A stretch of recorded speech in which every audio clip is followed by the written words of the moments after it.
Traders to our YouTube channel. Okay, bank Nifty से start करते हैं। देखिए, लास्ट टाइम जो मैंने वीडियो बनाया था उसमें आपको बताया था कि सेल ऑन राइज हो गया है और ये एक सपोर्ट जो लास्ट टाइम मार्क किया था मैंने, और यहाँ से एक रिवर्सल का उम्मीद था। ऑलमोस्ट उसी लेवल से थोड़ा सा स्टॉप लॉस तो लिया था इसने, लेकिन ऑलमोस्ट उसी लेवल से वापस ऊपर की तरफ जा रहा है। अब वापस मैंने ये एक रेजिस्टेंस एरिया बताया था कि जहाँ पर जाएगा तो सेलिंग करना है। अब देखिए, जैसे इस एरिया में पहुँचा बहुत अच्छा सेलिंग था। और ग्रुप में भी मैंने, टेलीग्राम ग्रुप में मैंने आपको इस ट्रेड के बारे में भी बताया था कि इस ट्रेड में एंट्री होना है। आप देखिए कितना अच्छा ये सुपर ग्रीन कैंडल बन रहा था। ठीक है, यही है। जब ट्रेडिंग में आप जाते हैं तो अपॉर्चुनिटी आपको दोनों तरफ का मिलता है, बाइंग एंड सेलिंग दोनों का। अभी तक हम लोग बाइंग में थे, जब से ये लास्ट वीक मैंने वीडियो बनाया उसके बाद मैं सेलिंग की तरफ ज़्यादा अट्रैक्ट हो रहा हूँ मार्केट से। अब ये 75 मिनट का जोन था जो मैंने मार्किंग किया था, उस जोन के अंदर ये जोन एक बना हुआ था। देखिए, ये पूरा ग्रीन कैंडल होता था उस समय। इसमें एंट्री मिलने के बाद सुपर से एक सेलिंग आया, बहुत अच्छा यहाँ पर प्रॉफिट बुक हुआ। वापस ऊपर जा रहा है, हर बार ऊपर से ये डाउन साइड आ रहा है, दिख रहे हैं आप। लेकिन अब सिनेरियो थोड़ा सा चेंज हुआ है। अब यहीं 75 मिनट में आप अगर देखेंगे तो यहाँ एक सपोर्ट एरिया है। कुछ ज़्यादा अच्छा सपोर्ट एरिया नहीं है, लेकिन फिर भी उस एरिया में रुका हुआ है। तो अब नेक्स्ट सिनेरियो क्या बनेगा बैंक निफ्टी में, वो आप समझिए। ठीक है, अब अगर ये सपोर्ट एरिया ब्रेक हो जाता है, ठीक है, ये सपोर्ट एरिया ब्रेक हो जाता है तो वापस से एक सेलिंग आने का चांस रहेगा। और ऊपर साइड में ये रेजिस्टेंस एरिया ब्रेक हो गया तो वापस से एक बाइंग अपॉर्चुनिटी बनेगा। ठीक है, हालांकि रेजिस्टेंस अभी कंटिन्यू मिलेगा, इसको बैक टू बैक रेजिस्टेंस मिलेगा। अभी भी चांसेस है कि थोड़ा सा और ऊपर जाने के बाद मे बी ये गैप जो है उसको फिल करने के बाद जो 53,000 का लेवल है वहाँ तक जाने के बाद फिर से एक रैपिड सेलिंग आ जाए। ओके, तो फिलहाल के रेट में हम लोग उतना ऊपर नहीं जा रहे हैं। ठीक है, अगर मे बी इन बिटवीन अगर मार्केट इतने ऊपर जाता भी है तो मैं तो डेफिनेटली इस लेवल पे सेल ही करूँगा। ठीक है, कितना भी अच्छा मार्केट क्यों ना हो, कितना भी पॉजिटिव क्यों नहीं लग रहा हो, मैं यहाँ पर इस लेवल पे आने के बाद सेल करूँगा। ये लेवल भी मैं आपके लिए मार्क कर देता हूँ, अगर आपको अच्छा लगे तो आप भी यहाँ पर सेल कर सकते हैं, अगर इन चांस ये लेवल अगर आपको मिलता है तो। ठीक है, क्यों सेल करूँगा, क्योंकि इस पर स्टॉप लॉस आपका बहुत छोटा है। ठीक है, सेट। तो ये है लेवल। अगर आप देखेंगे इसका एंट्री होगा 52,950 के आसपास में, और स्टॉप लॉस होगा 52,150 के 53,150 के आसपास। 200 पॉइंट का एसएल है यहाँ पर। अगर इन चांस ऊपर जाता है मार्केट, इस लेवल पे मिलता है तो मैं डेफिनेटली सेल करूँगा। 200 पॉइंट का स्टॉप लॉस है तो 400-500 पॉइंट तो ईजिली मिलने वाला है ट्रेडिंग के अंदर। ठीक है, अगर स्टॉप लॉस होता है तो कोई बात नहीं। अगर ये स्टॉप लॉस हो गया तो मैं समझ जाऊंगा कि अप ट्रेंड हो गया, वापस कभी भी नीचे आएगा तो मैं डिमांड जोन पे बाय करना स्टार्ट कर दूंगा। लेकिन अभी करंट सिचुएशन में मैं अभी मार्केट को थोड़ा सा वॉच करूंगा। ये जो लेवल निकल के, अब देखिए लेवल, ये लेवल था जिसमें से रिएक्शन ऑलरेडी आ चुका, मल्टीपल टाइम आ चुका। एक बार यहाँ, दो बार, तीन बार, ये चौथी बार यहाँ पर इस लेवल ने काम किया हुआ है। ठीक है, अब अगर गैप होता है या ऊपर जाता है मार्केट और वापस से जोन बन गया है ये वाला। ठीक है, मैं कलर थोड़ा सा चेंज करता हूँ इसका।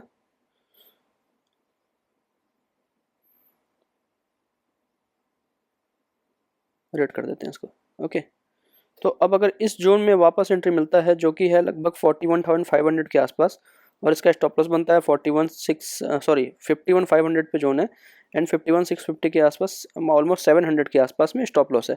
इसमें थोड़ा सा और फिल्टर करेंगे आप अगर 15 मिनट में तो आपको हो सकता है कुछ अच्छा और जोन मिल जाए, थोड़ा सा और आपका स्टॉप लॉस वगैरह कम हो जाएगा। ठीक है, तो ये लेवल निकल के आ रहा है जहाँ पर मैं, अगर वापस मार्केट ऊपर जाता है तो मैं यहाँ पर ट्रेड करूँगा। और अगर इसका स्टॉप लॉस हो गया तो मैं कुछ नहीं करने वाला, मैं वेट करूँगा कि वापस मार्केट को ऊपर जाने दो। और कहाँ तक जाने दो, एटलीस्ट 52,275 तक। ओके, तो ये एक लेवल है जहाँ पर मैं एक बार फिर से सेल करूँगा अगर ऊपर आता है तो। और ऊपर जाता है तो ये जो टॉप लगाया है 15 मिनट पे, आप देख रहे हो यहाँ पर ये टॉप लगाया है 52,300 पे, यहाँ पर भी मैं सेल करूँगा। मतलब ये सारा जो जोन है ना, जो लेवल है, वो स्कैल्पिंग के लिए, कोई भी पोजीशन में होल्ड नहीं करने वाला ओवरनाइट। ये सिर्फ यहाँ पर एंट्री लेना है और एग्जिट करना है, एंट्री लेना है एग्जिट करना है। अभी आप देखेंगे क्या हो रहा है ना, ये 15 मिनट का जो जोन है, 75 मिनट पे भी एक फिगर दिख रहा था हम लोगों को, तो वहाँ से वापस मार्केट थोड़ा सा रिबाउंड हो रहा है, लेकिन स्ट्रेंथ नहीं है। आप देखो, आप यहाँ पर कहीं पर भी देखोगे आप, जो ग्रीन कैंडल है उसमें स्ट्रेंथ नहीं है। थोड़ा थोड़ा ऊपर जाता है और रैपिडली सेल आ जाता है, फिर थोड़ा सा ऊपर जाता है और रैपिडली सेल आ जाता है। तो जितना पूरे दिन में ये ऊपर जाता है मार्केट, 2 से 3 कैंडल में उतना नीचे आ जा रहा है। ठीक है, तो स्ट्रेंथ नहीं है मार्केट के अंदर अभी भी। जैसा कि मैंने बोला था कि मार्केट सेल ऑन राइज हो चुका है, तो जब भी ऊपर जाता है सेलर एक्टिवेट होते हैं, जब भी ऊपर जाता है सेलर एक्टिवेट होते हैं, तो वो चीज़ को आपको समझना पड़ेगा। ठीक है, अब क्योंकि मार्केट इंपॉर्टेंट सपोर्ट एरिया में है तो थोड़ा सा रिबाउंड तो दिखाएगा वो। अब अगर इसको ऊपर जाना है तो इसको अपने आप को प्रूफ करना पड़ेगा कि हाँ ये ऊपर जाने के लिए रेडी है। वो प्रूफ कैसे होगा? पहला चीज़ तो यही है कि इस जोन को ब्रेक कर दे। ठीक है, पहला चीज़ तो यही है कि ये जो जोन है, ये पूरा एरिया और ये जो 20 में आपको दिख रहा है 52,000 के आसपास, मतलब यहाँ से 1000 पॉइंट और ऊपर जाता है तो हम मानेंगे कि हाँ एक रेजिस्टेंस एरिया ब्रेक हुआ है, अब थोड़ा बहुत स्ट्रेंथ इसके अंदर आ गया है। लेकिन तब भी हम लोग ये नहीं मानेंगे कि हाँ अप ट्रेंड हो गया। ऊपर जाने के बाद अगर नीचे आता है और ये डिमांड जोन वगैरह को रिस्पेक्ट करके वापस ऊपर जा रहा है तो मानेंगे कि हाँ इसके अंदर स्ट्रेंथ है और बायर्स एक्टिवेट हो गए हैं। ठीक है, तो आई होप आपको क्लियर हो गया होगा। बहुत ज़्यादा डिटेल में बताऊंगा तो आप लोगों को भी समझ में नहीं आएगा, तो उससे अच्छा है कि आप लेवल्स के ऊपर फोकस करिए। ठीक है, एक तो ये लेवल बताया मैंने और एक ये लेवल बताया, 53,000 का लेवल बताया मैंने, और अभी रिसेंट के लिए जो नियरेस्ट लेवल है वो है आपका 51,000, और एक ये जो टॉप लगा था स्विंग टॉप, ठीक है 52,200 के आसपास का। ठीक है, ये दो लेवल अभी नियर टर्म में है जो कि इंपॉर्टेंट रेजिस्टेंस का काम करेगा। अगर एक रैपिडली अपसाइड जाता है तो 53,000 का जो लेवल है वो भी एक रेजिस्टेंस का काम करेगा। अब नेक्स्ट देखते हैं निफ्टी के अंदर।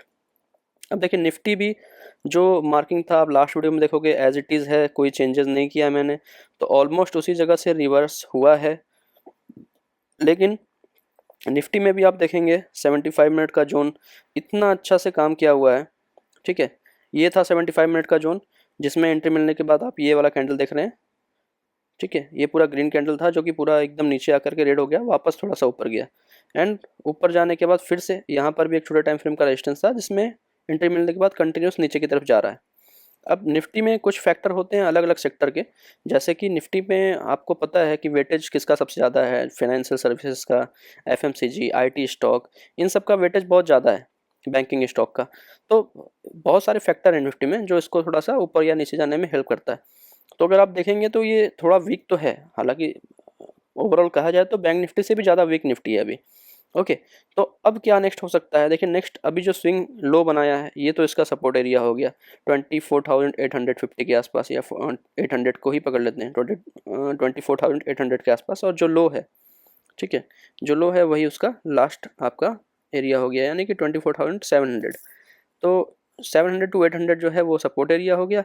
एंड अप साइड में कुछ भी ज़्यादा छोटे टाइम फ्रेम में तो ज़्यादा कुछ है नहीं हटल। अप साइड में मैं जो ये विक है, विक को ही मान के चलूँगा कि एक रेजिस्टेंस एरिया है। तो ये एरिया लगभग आपको 25,400 से लेकर के 25,500 तक एक एरिया है जो आपका रेजिस्टेंस का काम करेगा। ओके, थोड़ा छोटा टाइम फ्रेम में और देखते हैं। निफ्टी में क्लियरिटी उतना ज़्यादा नहीं है जितना बैंक निफ्टी में है।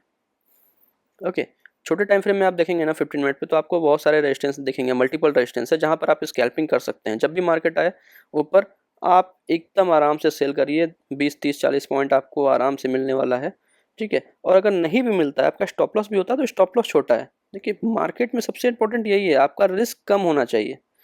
तो ये चीज़ मुझे बहुत अट्रैक्ट करता है हमेशा। अब आप देखिए यहाँ पर अगर आप एंट्री ले रहे हैं 25,200 पे, एंड आपका स्टॉप लॉस बनता है 240 का, तो यहाँ से 80 पॉइंट का आप इजिली टारगेट रख सकते हैं। 40 पॉइंट का आपका एसएल है, सेम एज इट इज़। ये जो स्विंग हाई है ये लगभग लेवल है 24,600 सॉरी 25,460 का, एंड इसका स्टॉप लॉस है आपका 25,490 का। राउंड फिगर में आप 500 कर लीजिए, क्योंकि कई बार ऐसा होता है कि जो मेजर नंबर होते हैं 25,000 25,500 ऐसा लेवल वो एक बार टेस्ट करता है, तो वहाँ से आपको एक फिर से फॉल आने का उम्मीद रहेगा। ठीक है, तो 25,200 के आसपास एंड 25,400 के आसपास रेजिस्टेंस है, उसके ऊपर एक और रेजिस्टेंस है 25,600 पे। तो मे भी हो सकता है कि मार्केट ऊपर जाए, नो डाउट, कुछ होने के लिए कुछ भी हो सकता है, लेकिन लेवल्स जो हमारे पास है उस लेवल पे हम लोग को ट्रेड करना है।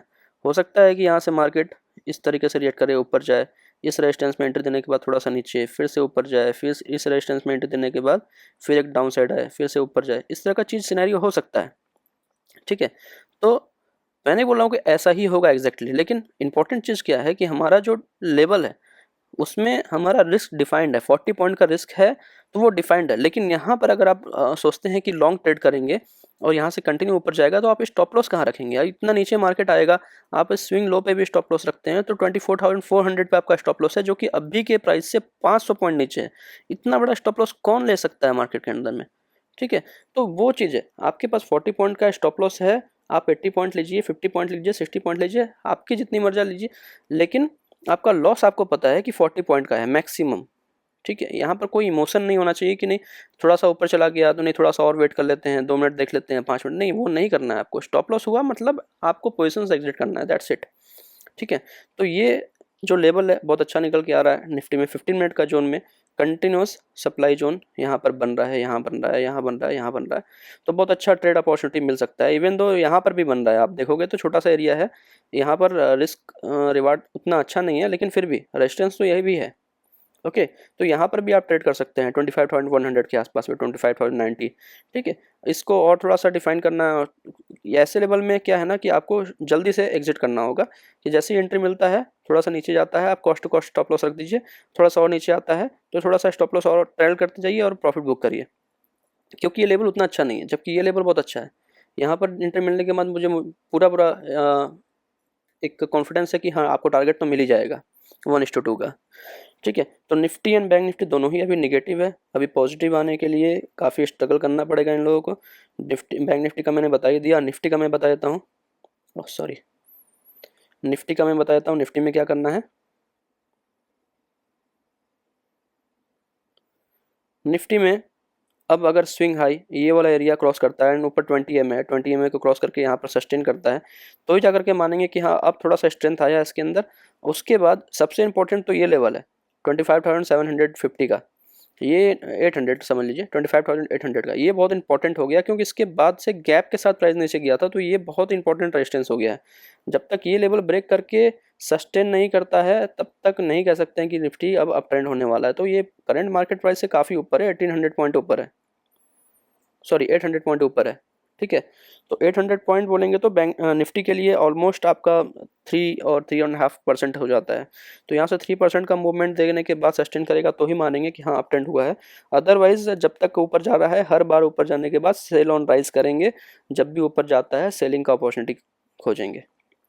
तो ये है मेरे तरफ से निफ्टी एंड बैंक निफ्टी का व्यू। अगर आपको कुछ भी डाउट है या कोई स्टॉक के बारे में पूछना है तो कमेंट सेक्शन में पूछ सकते हैं, और वीडियो अच्छा लगता है तो प्लीज़ लाइक करिए, सब्सक्राइब करिए, कमेंट करिए, अपने फ्रेंड सर्कल में थोड़ा शेयर करिए। Thank you so much.